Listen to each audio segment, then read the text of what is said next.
Hello, my friends. My name is KD Wilson. I'm a student success and educator empowerment speaker. I apologize for not being able to be there with you in person and even being there virtually. But I want to make sure that you did not miss out on this workshop because I absolutely know that what I have to share with you all, if taken into consideration, can and will be something that will absolutely add some value to your life, that will bring hopefully a breath of fresh air that will help you recertify in your own heart what your why is, what your reason is, why you're after what you're after, why you're doing what you're doing, and ultimately knowing that what you do makes so much of a difference. And I cannot tell you how often it is that I'm running into educators that are running on fumes. And maybe many of you already understand that. Maybe you already know what that feels like. Maybe you've already been there. Maybe you're on your way. Hopefully not, but maybe so. If that's the case, please know that in a time when we as people, particularly in this country, I believe are struggling just to be generous and kind and nice to one another, we need you more than ever, because you all are literally helping to raise up the next generation of leaders for this country. And not just for the country, for the world, because you never know the extent to which your influence may travel. So I want you not to come in here thinking, okay, he's going to give me all these different things on how to make me a better educator. You're probably already phenomenal. I'm wanting to ask you, is your tank still full? And if your tank is not full, what do we need to do to refuel it? And if maybe you feel like you pulled off the road, so to speak, how do we get you back up and moving again? Now, a little bit about me. I am a former police officer of 8 years. I'm a former elementary school teacher. I'm a former youth minister. I'm a former at-risk teen mentor. You kind of name it, I've almost kind of done it, right? And I know for many of you, you might be saying, well, goodness, man, you look, you're in your 30s. I'm 38 years old, but I've done quite a bit. And in 2018, after again serving my community for 8 years as a first responder, I felt this tug on my heart to step out and to go back to what helped get me going in the right direction in the first place. And I'll tell you, as much as I would love to say that, my family upbringing was fantastic and that everything was great, it was not. And many of the scholars that you work with, and probably many of you as well, can identify with some of the things that I experienced. So I grew up in a family that struggled with substance abuse. My father was present and absent at the same time in the first part of my life, and then completely absent for the rest.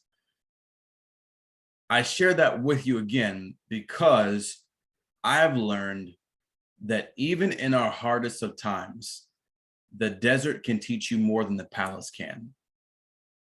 What do I mean by that? Not preaching to you, as they say, but if you've ever heard the story of Moses, right? The guy that had the big staff and the one that heard from God and walked out into the sea and boom, thing down, and the water flew open and he took the people across the dry land. You've probably heard the story before. I would submit to you that Moses, regardless of what you believe or what your faith perspective might be, just for the sake of the story, humor me. I would submit to you that Moses learned more in his desert phase of life than he ever did in the palace. Because he grew up under Pharaoh and all these other people that had all these riches and glamour and fame and resources. But he knew that something was missing. He knew that something was off. And after some different things took place, he ended up out in the wilderness for years and ended up being a shepherd and, taking care of sheep, a very humble, position to be in. But I believe that he learned more in his hard times than he ever did in the times when everything was going right. And I would tell the same thing to you. because I've experienced it myself. And that in the times when I've felt as if, man, everybody else has something going for them and I'm struggling with this, man, that it sucks that I'm having to go through this and I'm coming to school and trying to stay focused and trying to stay active, but my whole life feels like it's falling apart whenever I get home. And all these different things were taking place in my life. And when you're in it, you're like, this sucks, man. I don't want to be here. Maybe some of you can relate. Maybe you have tragically lost loved ones during this COVID pandemic. Maybe you've wondered if your profession and your job was still going to be there. Maybe you've had your own health concerns. Maybe it's been financial challenges. Maybe it's been relationship oriented. Who knows? I'm simply saying that life happens. But what we do when life happens is really what matters the most. We can take what we think we have for granted, as many of us have in the past, or we can walk out into this storm and not being arrogant, not being cocky, but being confident and knowing full on that it has to pass. We can say to ourselves, and even the storm, if you will, bring it on, because I'm coming. And I'm going to get through you. And when I do, I will come out on the other side better than I went in. I hope that speaks to someone's heart, because I have a feeling, even though we're not talking face to face, I'm talking to somebody. You're going through a hard time right now. I don't know what it is, but whatever you are going through, that storm is going to pass. It has to. There has never, ever, ever been a storm that lasted forever in the history of mankind, ever. Every single storm has to pass. What I'm challenging you to do is something that might sound contrary to our natural response. Go into it. Go into it. Katie, what does that have to do with refreshing your why? I hope you're not missing this part, because we didn't even get started yet. Go into your storm and face it. Do you know that the eagle, unlike every other bird, and really for the sake of general argument, I would say probably any other animal, aside from maybe a few, when an eagle sees a thunderstorm coming, and you can look it up if you don't believe me, do you know that everything else runs the opposite way? The eagle flies directly into the storm. Why? Does anybody know? Do you know why? I'll tell you. The eagle flies into the storm because not only does it already understand that if you get into it now, you'll get through it faster, but the biggest thing is, check this out. The eagle uses the hardship. It uses the turbulence. It uses the force of the storm to propel it higher and above. Above the clouds is where the eagle goes. But it knows it has to be willing to face the thunder and the lightning first. But when it does, the very winds that everyone else is running away from, the eagle utilizes those winds to get under its wings and boom, boost it above the clouds to a place of what? Peace, beauty, and calm. So whoever that's for, whatever storm you might be in right now, I know your mind might be saying go the other way. I'm telling you no. Go into it. Go into it. Katie, why in the world would I do that? You don't know what my situation is. If you run away, you're going to slow down at some point in time and it's going to catch you. If you escape this time, you're going to face it again and it's going to catch you. Face it now. Take the fight to your opposition's doorstep and say, knock, knock, here I am. When it comes to how you see yourself, Every single one of you, no matter whether you're working with SSS or Talent Search or Upward Bound or Gear Up or whatever type of program you might be working with, I need you to know that hardship and dry spells are going to come. And when they do, embrace them, because you will learn something that will keep you alive and moving when other people that have had things much easier will struggle and freak the heck out when tough times show up. I'll tell you one thing this pandemic has taught a lot of people is what teams have been built the right way and which ones have not.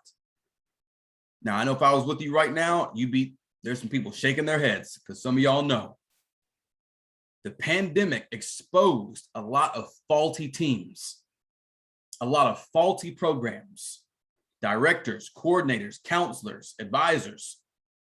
People's lives were shaken and their true selves showed up. And for some people, it's been an unpleasant surprise. And for others, you have found out that you were able to depend on, rely on, and lean on people that you didn't think you could before. And that, my friends, is awesome. But that would not have come without the desert experience first. Let me get off my soapbox. Let me jump into this thing. So I know y'all didn't come here to hear me talk. Not like that, at least. Give me a second to share my screen with you, and we are going to get cracking. And boom. All right. I would typically say, hey, give me a thumbs up if you can see that, but I know you can see it. Yes, I chopped my hair off. If you had caught me last summer, I had an afro, y'all, that would have taken up this entire screen. It was phenomenal. But lo and behold, it's hard to mountain bike and get into extreme activities and stuff like that with a big fro. It just doesn't work out. If you ever want to get in touch with me, I know, again, we can't be together live right now, but please, by all means, send me an email. Give me some feedback on our conversation here. Give me some thoughts. Hey, Katie, here's something I wish you had added. I'd love to hear that. I'm absolutely open to this. I do this full time. I travel the country predominantly with TRIO programs, uplifting scholars and educators like yourselves everywhere around the U.S. I'm humbled and blessed to be able to say that. And my goal is always to be able to sow into your programs, whether it's sowing into your scholars by teaching them about life skill development, financial literacy, leadership development, different student success skills, like whatever the case may be, or it's coming into work with your teams to remind you, hey, here's how you build better retention plans. Here is how you get your students to engage online more while we're dealing with this pandemic stuff. Whatever it might be, I'm super, super easy to get in touch with, because I actually doggone care. I promise you, I did not leave my 401k, my pension, and everything else to walk out here and be blowing smoke and doing a bunch of silly stuff, man. I'm here for the right reason, because I believe in what you all do. It was educators, they were counselors that helped me become the person that I am. That's why I work so much with education opportunity and access programs. So, man, if I can ever be of any assistance to you, if you need somebody to call and hit up and be like, hey, Katie, I know we have met first face to face. I'm having a rough day. Can you just talk me up? Hit me up. I got you. Shoot me an email. I will call you back or text you or whatever. And we will say, hey, listen, that now is not the time to slow down. Now is not the time to quit. Let's keep it moving. We got this, right? We got this, because what else do we have except for one another, right? So hit me up, kd@imkdwilson.com. My website's on there, imkdwilson.com. Super easy. And that way it's a bunch of different avenues to find me. Let's jump into this thing. 4 things I need you to say with me. Say it with me. I'm special. I'm worth it. I am brighter than the sun. I am not a quitter. I'm special. I'm worth it. I'm brighter than the sun. And I'm not a quitter. The relevance to that statement and affirmation is more important to me than you know at first glance. My high school senior counselor told me that I was not college material and I was wasting my time even attempting to go to college. Please understand, I was not some kid that was skipping school. I had perfect attendance. I was not some kid that was getting in trouble. I never got into a single fight. I've never been to ISS. I've never been suspended. I don't know anything about getting in trouble when it comes to being, listen, I was born and raised in the Marine Corps, literally born on base in the United States Marine Corps. All I understand is discipline. All I know is honor and respect. That's all I understand. I understand. So I didn't grow up like that. But when there is absence of key figures to help you navigate this thing called life, it is very difficult to see beyond your own feet. Meaning, although I was not doing things that were interrupting my opportunity to succeed, I had no vision because I was struggling to see the value in myself. Some of your students are the same way. That's why it's so hard for you to get through to them. It's not because they aren't brilliant. They're absolutely phenomenal. A lot of them are like me or how I was. They can't see beyond their own feet where they are right now. Some of you are like that. You can't see beyond where you are right now. And sometimes, you all, it takes a certain kind of person to shake your life just a little bit and help you open your eyes and see something, my friends, that you could not have seen alone. So when I tell you, you are special, you are worth it, you are brighter than the sun, you are not a quitter. I share that with you because someone shared that with me. I defied the odds. I applied. I got into North Carolina Agricultural and Technical State University, better known as A&T. And I graduated with honors. I went on to get my master's degree from Duke University. I graduated with honors again. I'm going to get my PhD sometime soon, and I'll graduate with honors again. Why am I sharing that with you? Because I didn't see myself that way all of my life. It was a certain someone named Mrs. K. Harris, Director of Counseling Services at North Carolina A&T State University. And in 2002, I was an undergrad, and I did not feel like I fit in. You ever had that feeling before? When you're just like, you know what? I'm here. I've earned my way. I've done it the right way, but I just don't gel. I don't vibe. I don't fit.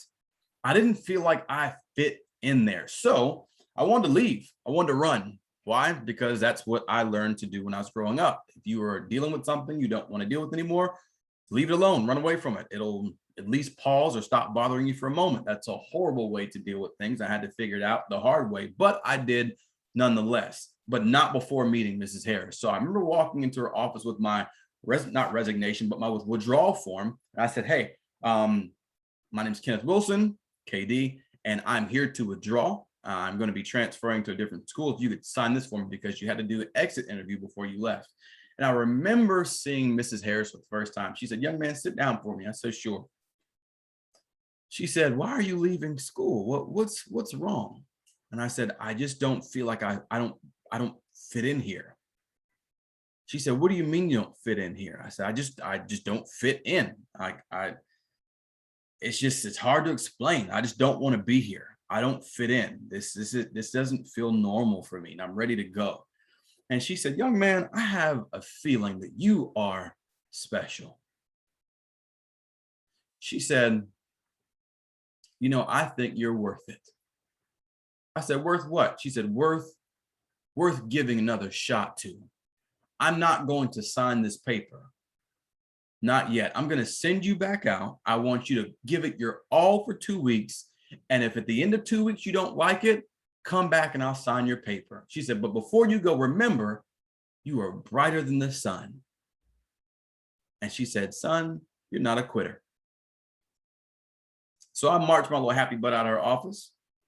I'm like, this crazy lady will not sign my paper. So a week later, I come right back. Forget 2 weeks, I'm out. Here's a paper, sign it, bam, I'm out of here. Peace. She said, hey, Katie, how are you? I said, I'm doing well, Miss Harris. I hope you are. Here's your piece of paper back. Please put your John Hancock on there so I can get out of Dodge. Thank you. Love y'all. Got it. She says, sit down. I said, oh, man, come on. So I sat down. She said, young man, you are worth it. You are special. You are brighter than the sun. She said, boy, don't you quit on me. And you know, she didn't know that when she said, boy, don't you quit on me, she wasn't speaking down to me. She wasn't reflecting on my race or trying to make me feel less than. She was speaking to the young man in my heart that I'm not certain she was aware had been wounded growing up. She didn't know that when she said, boy, don't you quit on me, that lit a fire in my soul, y'all, that I could never repay her for. I walked out of that office and I came back week after week, but not with that form in hand. I came back week after week because I knew right then I had found someone that could see me. She wasn't looking at me. There's a difference. She saw me. She loved me.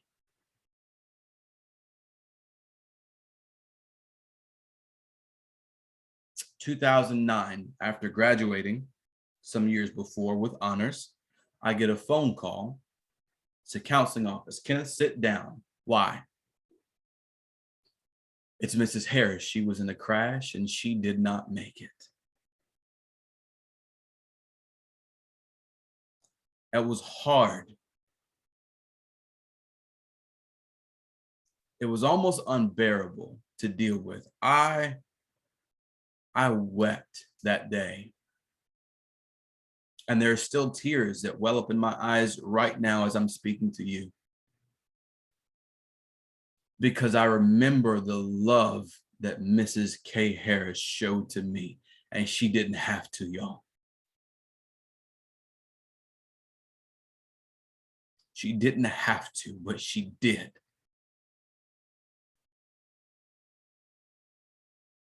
And these aren't fake tears.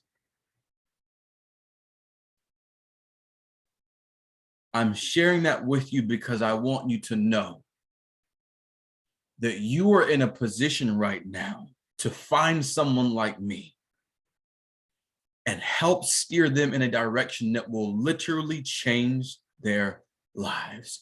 Mrs. Harris loved me. That woman loved me. And she didn't have to, but she chose to. I'm grateful to God that she did. Because she helped me see something in myself that I couldn't see on my own. When I needed somebody to believe in me, when I needed someone to tell me, see that mountain over there? You go climb it. And when you get to the top, you send me a picture. I needed someone like that. And she was it. I remember going to the funeral, the celebration on campus.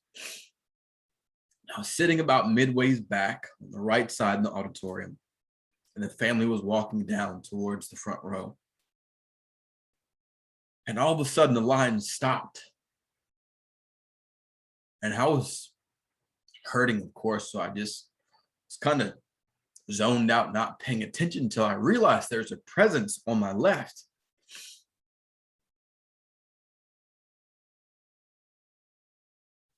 I look up and I'm like, I'm not holding up somebody's seat. Am I in the wrong row?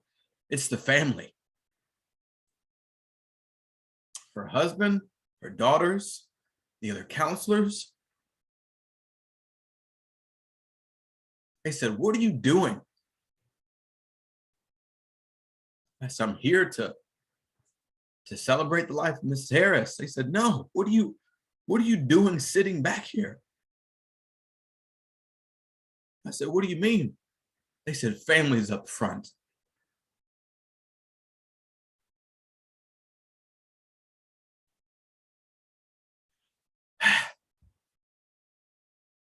Family's up front. And they grabbed me by the arm, picked me up, and walked me to the front. Why? Because they knew that woman loved me.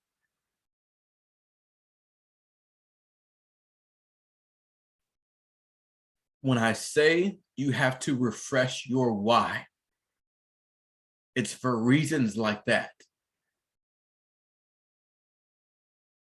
Mrs. Harris never told us she had cancer. Mrs. Harris never told us that she was in pain every day. And she never complained. And she showed up. And she smiled. And she lifted as she built. And she pushed us to be better than we could be on our own.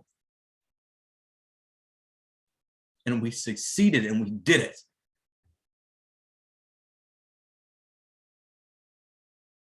You get to be Mrs. Harris for somebody, y'all. Hopefully in these next few minutes, I get to be Mrs. Harris for you. Because I'm telling you that you are worth it. Whether you stay in your field of education, whether you stay in the position that you're in right now or not, you are worth it. You are special. You are brighter than the sun. You are not a quitter.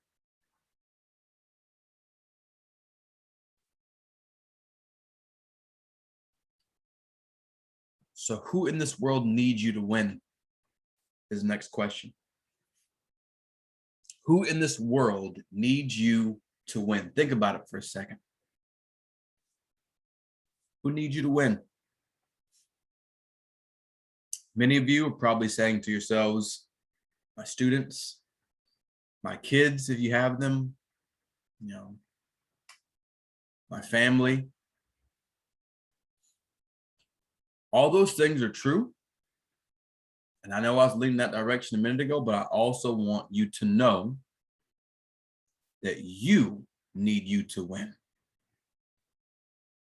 You need you to win. Because I'm going to share something with you right now that some of you have forgotten and have been unconsciously and subconsciously conditioned to believe. Check this statement out because it's true. You are not expendable. You're not a random plastic top on a water bottle that somebody can just throw out into the dirt. Absolutely not. If you leave, will someone come and replace you in the position that you're in? Sure, they will. But can they replace who you are? Absolutely not. You need you to win.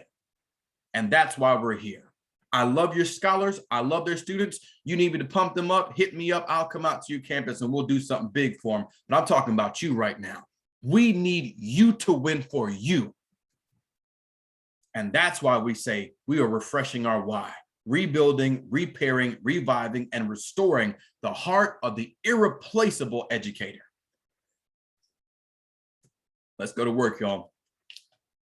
The late, great Dr. Maya Angelou said, there is no greater agony than bearing an untold story on the inside of you.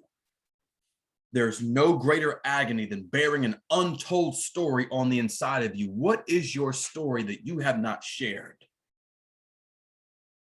Some of you don't realize that the story you have to share hasn't been completed yet. But you won't be able to share that story if you don't lock in and anchor down where you are right now in your life.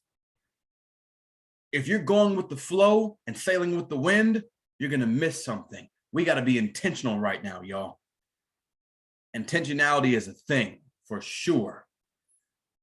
And we start by understanding where we are in our journeys. Is it a job or is it a calling?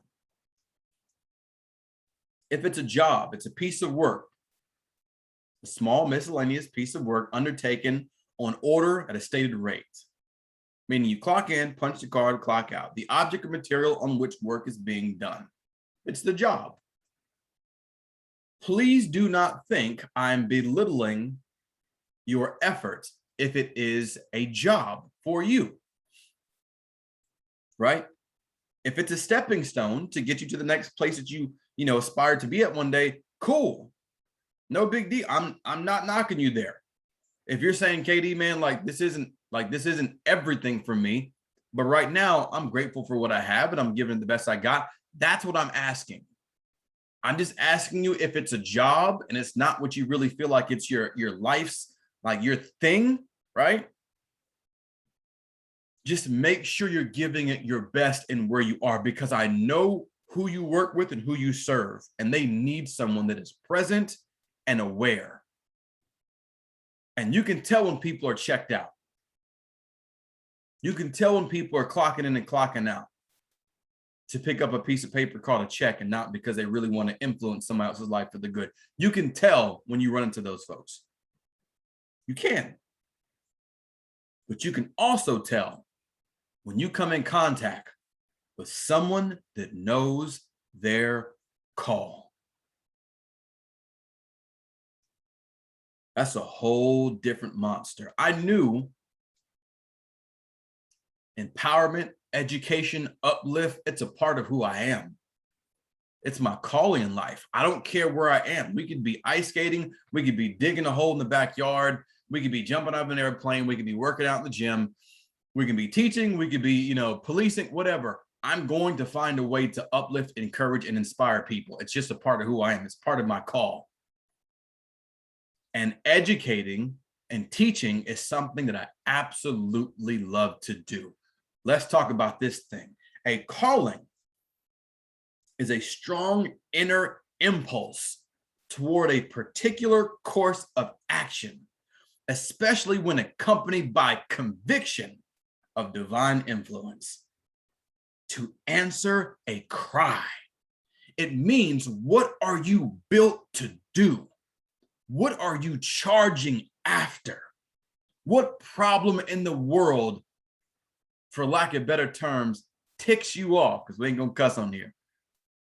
What makes you angry? It's like, not on my watch. I'm going. That's my thing. When I come in contact with scholars and high school students, middle school students, college students that are like, man, I was always told this, this, and this, and they put me down and I didn't believe in myself and I'm not sure. Even the ones that are sure, even the ones that are determined, are driven. That's a whole different part of my life. I can tie into that one too. I am always looking for myself in them because I can see it. I know what I used to look like. And I'm like, yo, that's it right there. We got to get this piece under control. Let's talk about this. Let's go ahead and deal with this thing here, or let's start planning for this, because I know what my calling is. When I come in contact with phenomenal educators like yourselves, I remember what it felt like being a public school teacher. I remember what it was like being a public servant, when people are looking at you and judging you and criticizing you, expecting you to fix their whole world, but not wanting to put in the effort and the ability to help themselves as well. I remember what it was like when people are expecting you to be perfect at all times. I know what that's like. Compassion fatigue, please, I got the tattoo. Fatigue, like burnout, I got the t-shirts. I know what it's like. But I also know that when you're doing what you're called to do, there is an extra gas tank in the back room that some people don't know how to access. But for those of you that say, hey, this is a job, this is just a part of my life right now, and I'm grateful for it, bet Be the best you that you can be and do your best while you're there. That's all I ask of you. In that sense, you're good, rock on, and we're going to continue to celebrate you. But if this is your calling and you like, yo, I'm here, this is it, this is my thing, even if it's this thing for this phase of my life, but right now I'm called to be here, then we got to step it in. Because a lot of us are walking around like this. Beautiful home. Oh man, I'm good. Katie, how are you? Blessed and highly favored, living the dream. You heard all of them. And I'm not knocking people that say that and mean it, but more times than not, a lot of folks don't. They're saying it because they're trying to mask what's really happening.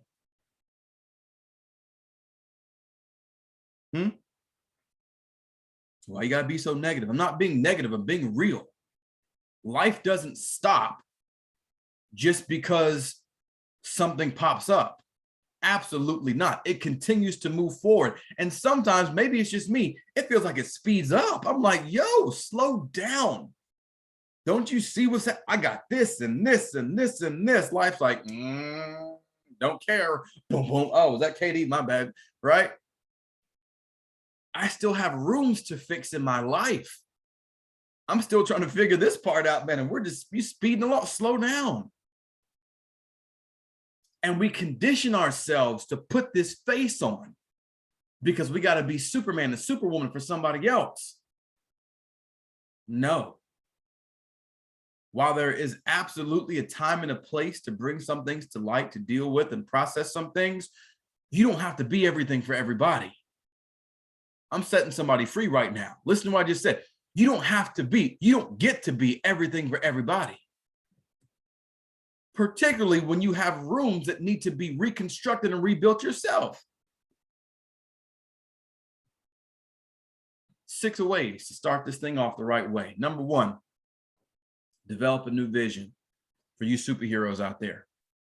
When we are refreshing our why, develop a new vision. There's no going back. We can't go back in time. We can't fix anything that already was. We have to move from here. If your goal is still the same, just update it. 2021, we're rocking forward. Here's where we are. But develop a vision and know what you're after. Know why you're after it.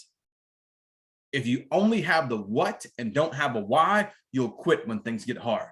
What and want alone will always give you an emergency exit out when hardship comes. What and need will dig your heels in and make you lock it up when things get tough. You won't move because you know there is a need, an obligation on the other side. Number 2, set a routine. Time management is crucial. It brings about space of control and safety. What do I mean by that? A lot of times, we feel like we're just running again with the wind. If I get into a sailboat, fall asleep and wake up, I'm gonna be in the middle of the doggone ocean. God knows where. Why? Because the wind took me there. I wasn't in control. But when I set a routine, I'm the one that's steering the ship, right? So when you wake up in the morning, stop waking up like an accident. Get up on purpose. Don't walk into the office another day like, oh, well, here we are again. Let's just see what today holds. What? Absolutely not. I guess we'll see how the students act. What? Maybe my boss will do this. Or maybe if you are the boss, maybe I'll be nice. Maybe I'll scrap all the mumbling junk. Have a plan of action. And have what? I'll skip down. Number 4, small attainable goals.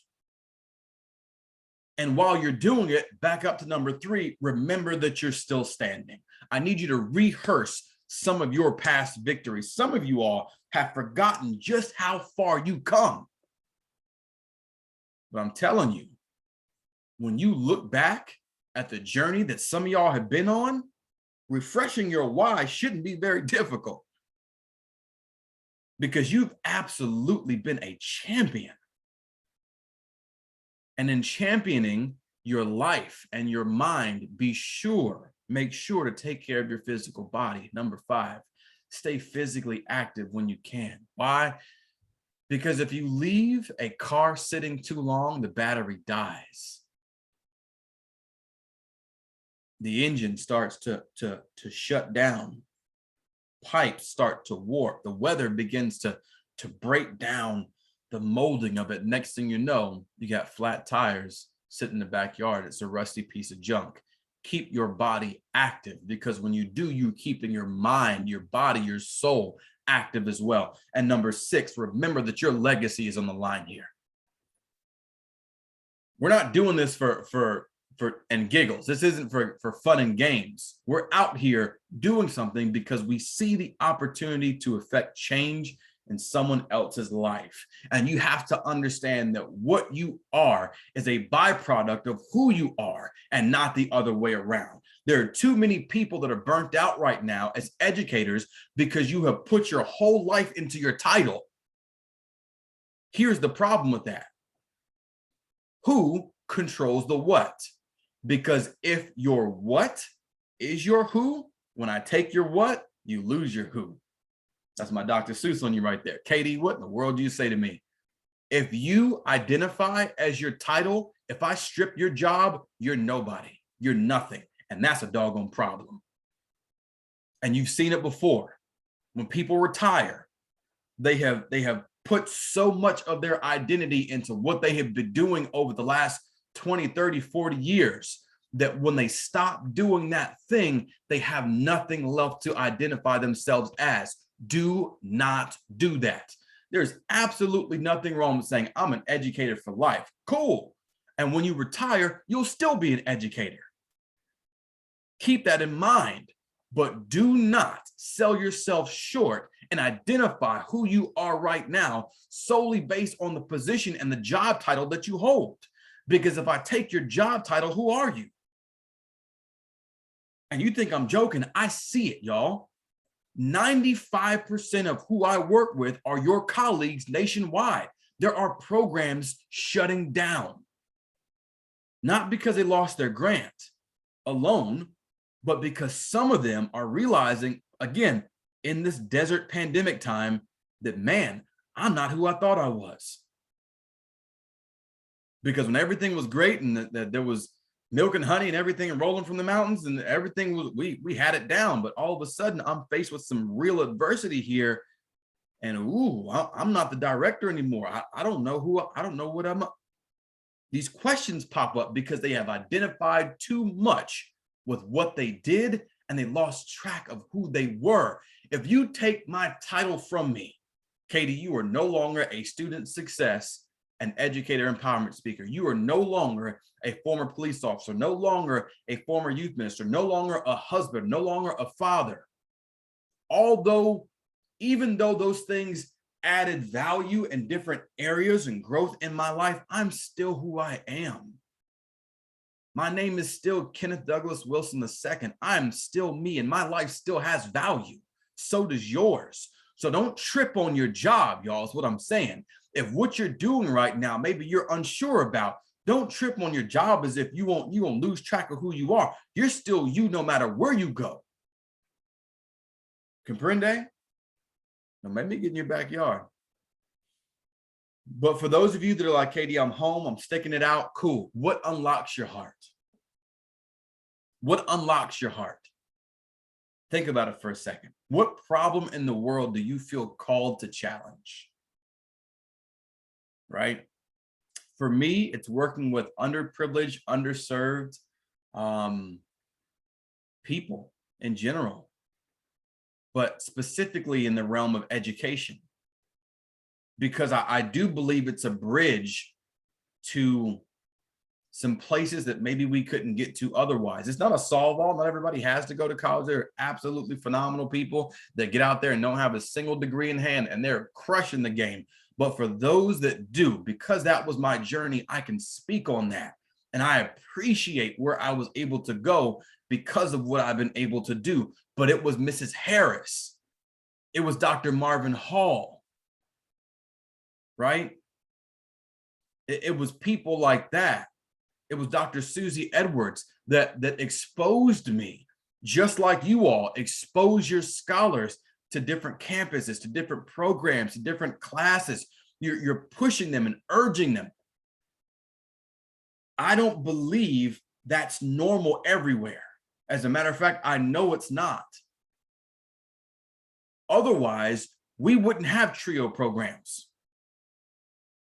If people were being treated fairly and being seen for the person they are, if people were getting a fair shake everywhere in life, if people have the same resources that everybody else has, not making excuses, but just saying for real, some people have been dealt a different hand of cards than some others have, then we wouldn't even have programs like this.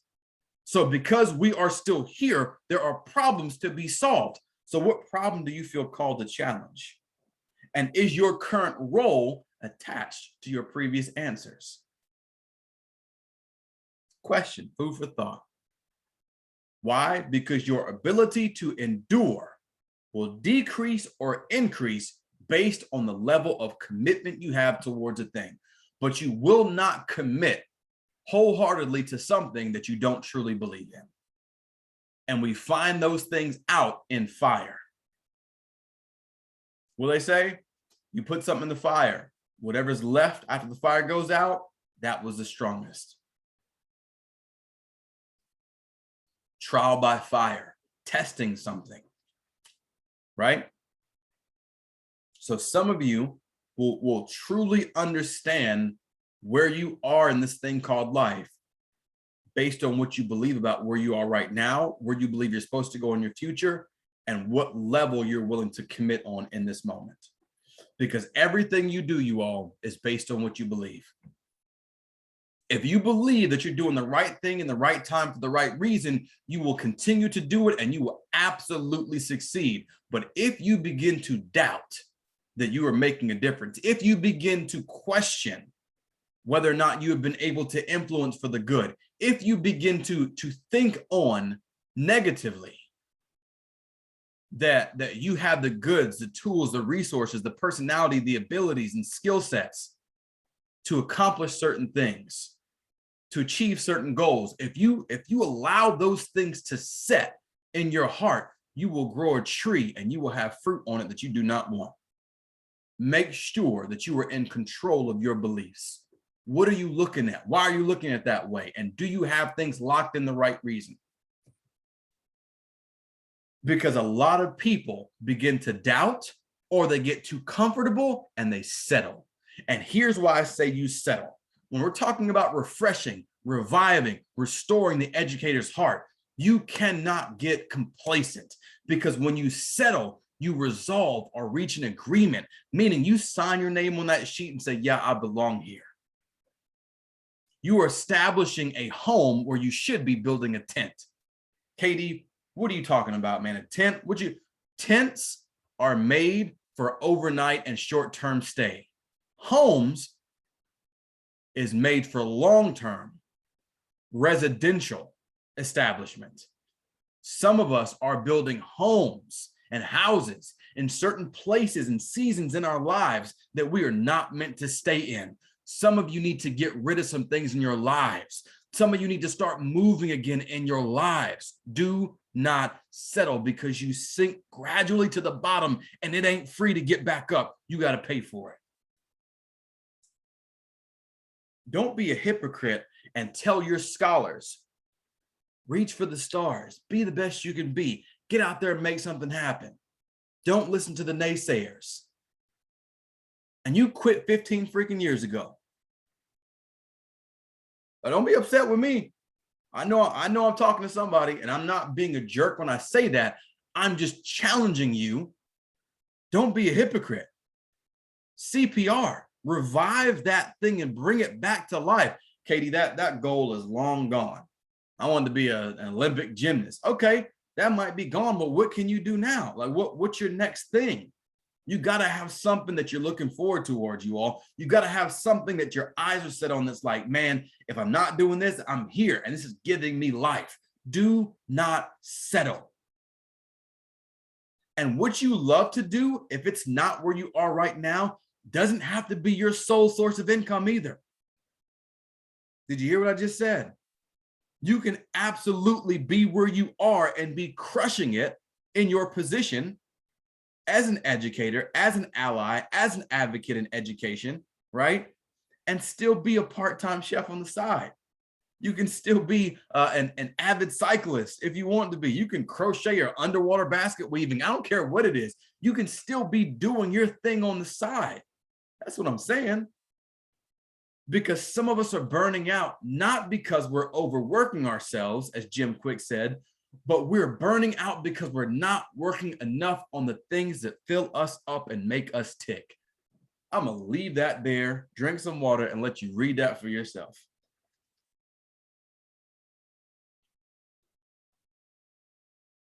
Some of us are burning out not because we're overworking ourselves, but rather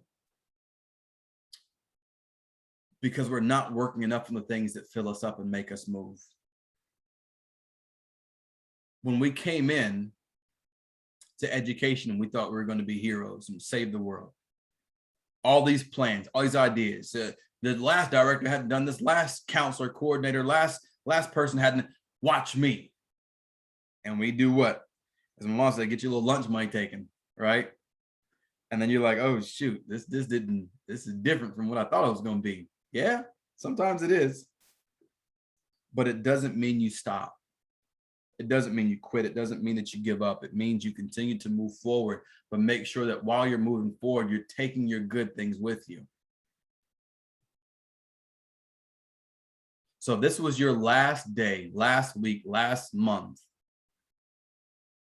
would you be satisfied with the life you're living right now? Let me give context to that. I'm not saying that, hey, Katie, I still want to be this. So of course, if this is my last week, last month, last day, no, I'm not satisfied. I'm saying, are you on track? Are you moving towards? Are you giving your all? Is your soul built up? Do you feel fulfilled? Or do you feel like you're just running an engine as hard as it can? Right? That's what I'm asking. Because if the answer is no, let's change. Let's change. Because people want the fruit of the tree without taking care of the roots. We see other programs succeeding. We see other people with these different like results, and you're like, man, man, I want what they got. It ain't free. If you're going to get the fruit from the tree, you got to take care of the soul first. And some of you, I'm convinced, I've told many educators this, SSS, Upper Bound, McNair, Talent Search. I've told so many of you this nationwide, from California to Florida, to New York, to Texas. I'm not playing. I have said this. Some of your programs aren't succeeding to the degree that they could be succeeding because you are not authentically being yourself. That sounds like whatever it sounds, it's real. I'm convinced, y'all, that some of you have been holding back the best parts of yourselves because you don't think people will accept you as you are. You don't think people will like you the way you are. You don't think that it's appropriate to share. Now, granted, there's obviously places of character and integrity and some things that should and should not be shared, in certain places of professionalism, education, so on. But I'm convinced there are some parts of our lives that we're supposed to open up and be honest about, because that will help others get to their place faster. But if you're going to see a fruitful tree, you've got to take care of the soil. Here is how we do that. Here's how we do that. Number one, remember the why written on your soul. Why did you start in the first place? What did you see that made you feel compelled, pulled, that caused you to gravitate towards where you are right now? What's your why? Because your why is going to keep you moving when your what is out of sight. Number two, control your mornings. Some of you are waking up, the very first thing you grab is what? Cell phone. Let me grab my cell phone. Let me go ahead and jump on this thing and start seeing what the news and let me check my email. You hadn't given your time, you hadn't given yourself a chance to get up, set your own mind, give yourself some affirmations, and then start moving. Control your mornings. instead of allowing time to just be running and you're trying to play catch up the whole time. Number 3, release the pursuit of perfection and embrace the power of excellence. I said what I said, and I'm talking to somebody. Some of you are perfectionists, and I can appreciate the heart behind it, usually, because most people that are perfectionists are like, man, I really want to get it right. And I love that about you, but I hate the fact that you're trying to accomplish something that cannot be accomplished. It's very, very rare that I tell somebody they can't do something. I'm telling you, can't do that. You can't be perfect because you're not flawless. We are all flawed. We're all going to fall short. We're all going to mess up. We're all going to miss the mark. But the problem is people that are perfectionists, when things don't work out the way that you want it to be, you will go to great lengths to still try to do it that particular way. And if it doesn't show up the way you want it, anxiety, depression, fight or flight sets in. That's real. Shut down. Emotions lock up. Panic attacks. Don't know what to do. And what I've learned as a psychology major as well is that perfection is linked to control. Control is linked to fear. If you want to hear more about it, shoot me an email. I'll explain it to you. kd@imkdwilson.com. Perfection is linked to control. Control is linked to fear. Figure out what you're afraid of. It'll help trace it back and help you see why you're trying to be a perfectionist all the time. Next thing, control your self-talk. What are you telling yourself every day? Someone once said, we need to spend more time talking to ourselves and less time listening to ourselves, because the advice isn't always good. More time talking to ourselves and less time listening to ourselves, because there are moments in your life when that negativity hits is heavy, y'all. It's hard to shake because we're listening to that thing. But when you say, hey, shut up, I'm in control, let me start speaking some life into myself. I do have the skill set. I am qualified. Just because I don't fit in doesn't mean I don't belong. I still belong here. When you start to speak life into yourself, everything changes. Next thing up, find a way to rest. Some of you are burning yourself out. It's not even a matter of not having hobbies and different things to build you up again. You know why you're doing what you're doing. You're doing things for the right reason at the right time, but you are simply not resting. You are not allowing yourself to be restored. You are overworking. Stop. Because it does no good for you to run your tank empty on the way to pick somebody up, and you run out of gas on the side of the highway, and now somebody has to come out and save you while you were allegedly trying to save somebody else. That's stupid. Stop doing it. Next thing, stay focused. The more lanes you run in, the higher chances of a crash, meaning some of us get out of our lanes. If you're like, yo, this is where I am, this is where I belong, some of you don't control the hats that you wear. We all have hats. I have athlete. I have, what else? Hold on. Good moment to go. I have a brain fart. There it is. I have athlete. I have educator. I have police chaplain. I have dad. I have husband. I got a bunch of different hats that I wear. But if I don't control those hats, I'll let them blend. And when those hats blend, I'm running off of one gas tank. And that's a problem, because now I'm starting to shut down. Now I'm starting to fatigue quicker. Now I'm starting to bump into stuff and I'm losing track of things. I'm not giving my best because I'm out of sorts, right? Stay focused. The more lanes you're in, the higher chances of a crash. Keep your soul rich, meaning make sure you have the right people around you. The seed determines the potential. The soil determines the growth.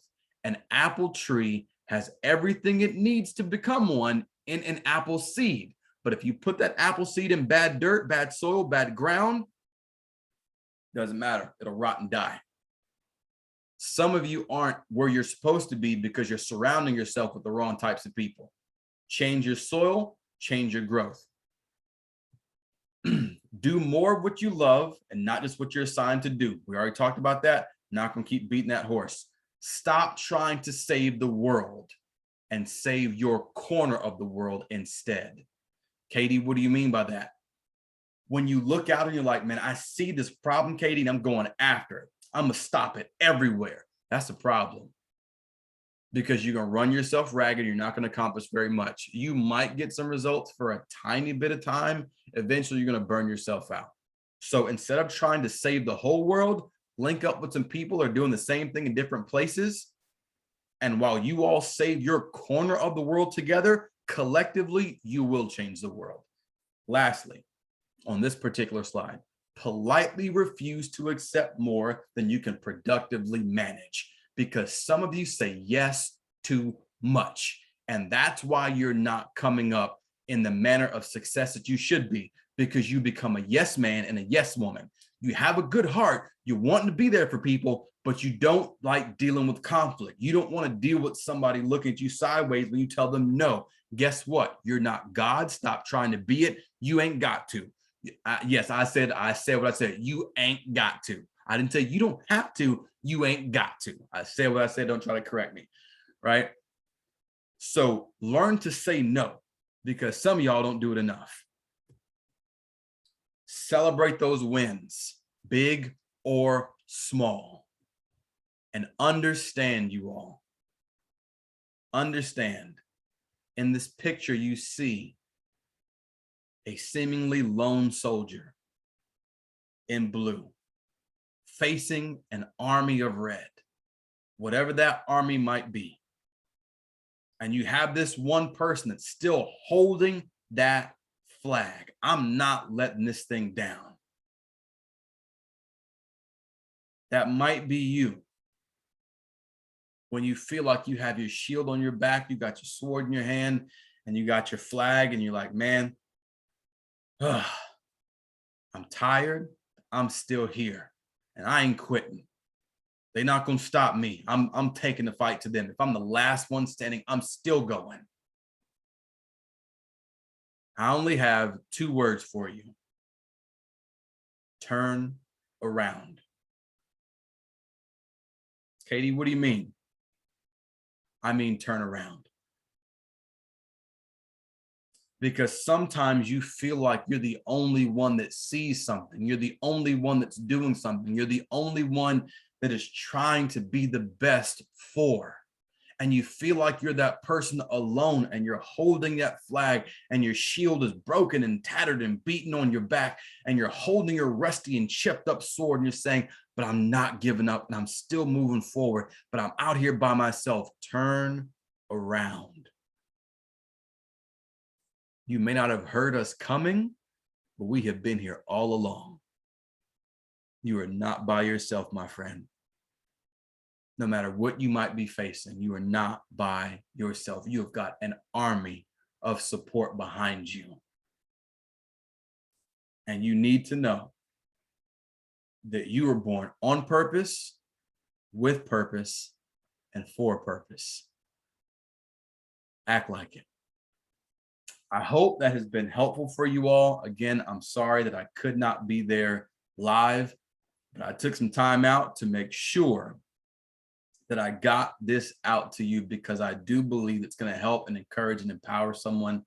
Like I said before, if there's ever a time when I can be of help or assistance to you all, KD@imkdwilson.com. I'm super easy to get a hold of. Or if you just need an encouraging word, hit me up. I got you. So thanks for all you do. Massive love to y'all. Thank you all again for the conference, folks, allowing me to send in a pre-recorded video. I apologize for not being there with you, but I was not going to leave you empty-handed. We were still going to bring it, and hopefully you were able to pick up something from what I shared. I'll talk to y'all soon. Have a phenomenal day, and God bless.